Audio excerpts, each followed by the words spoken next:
medianoche. Y vamos a tomar contacto con el economista Carlos Budnevich, de la Universidad Académica de la Universidad de los Andes, porque hay una situación que es bastante preocupante, tampoco tan novedosa, porque sabemos la tendencia que los organismos internacionales, los expertos, tienen evaluada para Chile en el crecimiento futuro. Pero es que, claro, el Fondo Monetario Internacional hoy día ha dado noticias incluso más preocupantes. Carlos, muy buenas noches, gracias por recibirnos. ¿Cómo estás? Muy bien, Matías, muchas gracias por la invitación. Muchas gracias por recibirnos, como siempre. Para contextualizar de qué estamos hablando, la primera noticia era buena, parecía que íbamos a quedar contentos porque dijo que elevaba el pronóstico para este año de un crecimiento del 1,8%, que es hiper escuálido, subía a 2%, a 0,2 puntitos, pero bueno, por lo menos la tendencia era al alza. Pero después vino el masazo, porque eso es para 2% de crecimiento para este año, ya subiendo un poquitito, poco pero algo, pero para el 2023 estima que Chile será la única economía de nuestro continente y el Caribe que tendrá una caída del PIB, el único, con lo cual nos deja. Uno solía mirar los rankings a Chile, partía mirándolo desde arriba. Tendremos que acostumbrarnos a mirar a Chile en el crecimiento económico y desarrollo social desde abajo para ver dónde estamos, Carlos. Ojalá que no, Matías, pero eso requiere, digamos, tener un país donde se generen consensos en lo económico y donde, en definitiva, hagamos políticas públicas que incentiven la inversión, incentiven el aumento de la productividad, incentiven la innovación. Y yo creo que falta mucho por hacer en ese ámbito, mirándolo así de una perspectiva de mediano y largo plazo.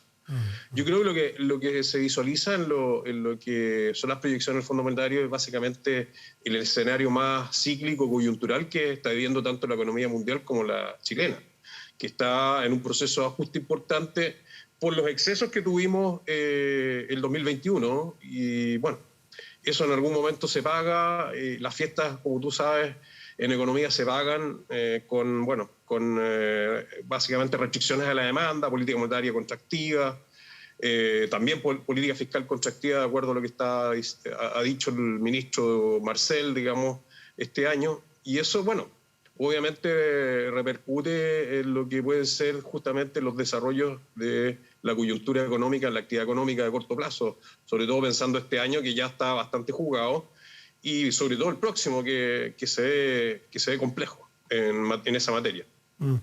Fíjate que estaba mirando, para cerrar la mirada del Fondo Monetario Internacional, para Chile, para 2023, tenía pronosticado que no creceríamos. O sea, que íbamos a ir lo comido por los servidos, cero, que es pésimo, es pésimo. Acuérdense que Chile tenía tasas de crecimiento antaño y que fue lo que produjo el cambio social, el cambio, ¿no es cierto?, cuando salimos del 45% de la población en pobreza a llegar al 8% de la población bajo la línea de la pobreza.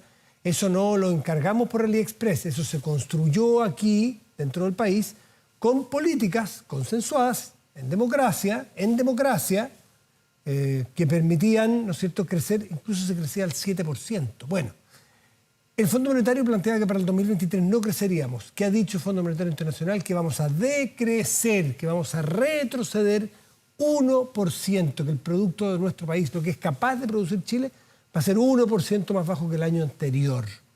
Eso, ¿desde cuándo no vivimos una situación como esa, Carlos? Para tener comparación. Yo diría que contracción económica propiamente tal, me parece que es el 2009, producto de la crisis subprime, donde la economía debe haber caído en torno a 1,5, 1,7, no recuerdo exactamente, pero fue contractivo, digamos, ese año, producto de la crisis internacional, digamos, financiera.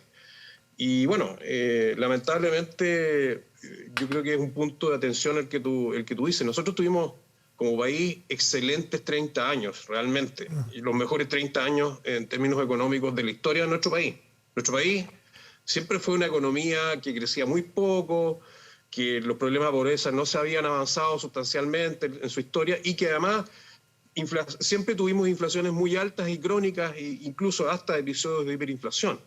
Yo creo que los 30 años hay que revalorizarlos con mucha fuerza, Matías. En mi opinión fueron grandes 30 años. Y lo que tenemos que hacer como país es volver a tratar de encontrarnos, a tratar de consensuar las políticas económicas, las políticas públicas. Es cierto que los políticos tienen un rol muy importante, pero también nosotros, los técnicos, los economistas, también debemos tener un rol, no como políticos, sino como consejeros, para que esas políticas públicas sean lo mejor hechas posibles y que así el país pueda justamente avanzar o continuar el avance que experimentó, que fue sustancial en esos magníficos 30 años.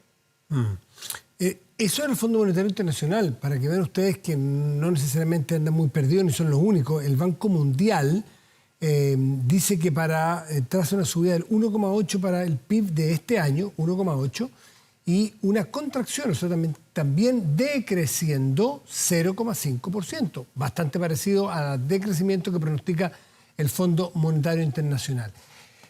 ¿Cuáles son? Si tú dices, no, es que hay que pensar bien, hacer consenso, sentarse con la cabeza fría, con los números y con el conocimiento técnico que hay disponible y por mucho, y en la centro, la izquierda y en la derecha en nuestro país, ya que estamos hablando de mínimos constitucionales, vamos a hablar de mínimos o de bordes para el crecimiento. Mínimos, consensuados, no discusiones legítimamente de matices ideológicos, que los puede haber, pero ¿cuáles serían los bordes, los mínimos para poder empezar al menos a crecer? Bueno, yo creo que a pesar de que tú dices que la parte constitucional no éramos considerarla, hay elementos... No, perdón, no digo que me parece fundamental tener un marco constitucional legítimo. No, digo, mira, haciendo la analogía con lo que se está discutiendo de marcos constitucionales, los bordes que se le han llamado, ¿cuáles son los bordes de la política económica para poder empezar a crecer?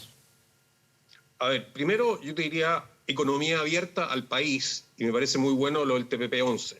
Chile ha crecido en función de esos acuerdos de libre comercio que primero fue una apertura unilateral, pero con el advenimiento de la democracia se firmaron múltiples tratados de libre comercio que nos han permitido justamente poder abrir nuestras fronteras, digamos, y poder penetrar mercados externos de manera importante. El mercado chileno es muy chico, entonces una economía pequeña y abierta, si quiere crecer, tiene que insertarse en el mundo internacional de la economía internacional. Por lo tanto, me parece que eso es un elemento fundamental. Lo segundo, reglas claras, y en particular, digamos, creo que el motor de crecimiento la lleva básicamente la propiedad privada, es decir, la empresa privada. La empresa privada con buenas señales va a volver a invertir y va probablemente también bajo ciertos esquemas de incentivo, podría también profundizar todo el tema de investigación y desarrollo, que permite también aumentar el tema de la productividad. Recordar, Matías, que llevamos prácticamente 10 años, sin que la productividad del trabajo aumente. Y eso es un problema que probablemente tiene que ver con problemas de capacitación de nuestros trabajadores y también problemas en la educación. Yo creo que ha habido un gran esfuerzo, digamos, sistemático de mejorar la cobertura educacional, mejorar la infraestructura educacional, quizás mejorar los sueldos de los profesores, pero falta también el tema de la calidad de la educación. Yo creo que ahí hay mucho que hincarle el diente, no es fácil, pero tenemos que aprender de otras economías que sí lo han hecho y que han, digamos, a base de justamente de tener una fuerza laboral más capacitada, han podido, digamos, justamente crecer y en forma sistemática. Ahora, sí quiero comentarte lo siguiente. Yo creo que en parte Chile, lo que pronostica el Fondo Monetario no es un tema todavía completamente de mediano o largo plazo estructural. Es un tema también de coyuntura económica, que es una coyuntura económica bastante difícil, digamos, tanto en el mundo internacional como en Chile. Y eso yo creo que obviamente tiene un efecto, digamos, en lo que se pronostica por parte del Fondo Monetario, en particular el próximo año. El próximo año es complicado porque también la economía internacional está en un escenario bastante complejo. En particular, decirte, estamos viendo alzas bastante sistemáticas de las tasas de interés de política monetaria de los bancos centrales, en particular el Banco de la Reserva Federal, porque la inflación ha sido mucho más persistente, mucho más rebelde de lo que había sido en 40 años en el mundo desarrollado. Es decir, esto nos lleva a 40 años atrás, digamos, cuando teníamos niveles de inflación a nivel de los países desarrollados de ese nivel. Y eso, requiere de dosis de política monetaria contractiva, que obviamente es muy complicado tanto para esos países, pero en particular es más complicado aún para países en vías de desarrollo o emergentes. Por último, Y eso se combina con una guerra en Ucrania, se combina con los cierres, digamos, de actividades en China cuando hay resurgimientos del COVID, y además con una crisis inmobiliaria en ciernes, digamos, en el mismo China. Entonces, ya, pero tenemos Carlos, un cóctel bien complejo. Sí, muchos de esos factores, guerra, factor externo para todos, ¿no es cierto?, políticas fiscales expansivas para la pandemia, para echar a andar la economía en muchos países del mundo, que trajeron inflación en muchos países del mundo, que hay que restringirlo con, ¿no es cierto?, con política monetaria ahora, alza de tasas para frenar la inflación. Pero ¿por qué Chile, con esto quiero cerrar, que tiene y sufre esas mismas cosas, le va peor, y los pronósticos es que sea la única economía de todo el continente y el Caribe del próximo año que va a decrecer? ¿Por qué Chile el último de la fila? ¿Qué es lo que explica? Podemos estar mal como todos, pero ¿por qué el más mal? Mira, yo creo que también hay un componente. El escenario internacional es muy desfavorable para Chile. Tenemos una combinación donde la economía china es muy importante para nosotros, para las exportaciones, el precio del cobre. Tenemos Estados Unidos subiendo la tasa de interés, y eso también nos perjudica tanto por el lado de la salida eventual de capitales. Se hace relativamente más interesante, digamos, claro, invertir en Estados Unidos en relación a Chile, a pesar de las altas tasas de interés. Tenemos un problema también de riesgo interno propio por factores políticos, y eso también yo creo que hace una diferencia. Yo quiero decir con toda su claridad, yo creo que efectivamente el proceso constitucional a nosotros nos generó una prima por riesgo adicional que no teníamos, ¿ah? Y eso, en economía, más allá de los 68.000 millones de pesos que se gastaron en la convención, también hay una prima por riesgo que Chile pagó. Y yo con esto no quiero decir que fue malo lo que hicimos o no deberíamos hacerlo. Lo que estoy diciendo nomás es que tiene un costo hacerlo cuando eso genera mucha incertidumbre. Y yo creo que la misma propuesta constitucional que fue rechazada, afortunadamente, en mi opinión, pienso que generó bastante incertidumbre por digamos, las propuestas que justamente se generaron ahí. Carlos Bundevich, académico de la Universidad de los Andes, como siempre, muchas gracias por recibirnos. Que estés muy bien. Muchas gracias por la invitación, Matías. Encantado. Buenas noches.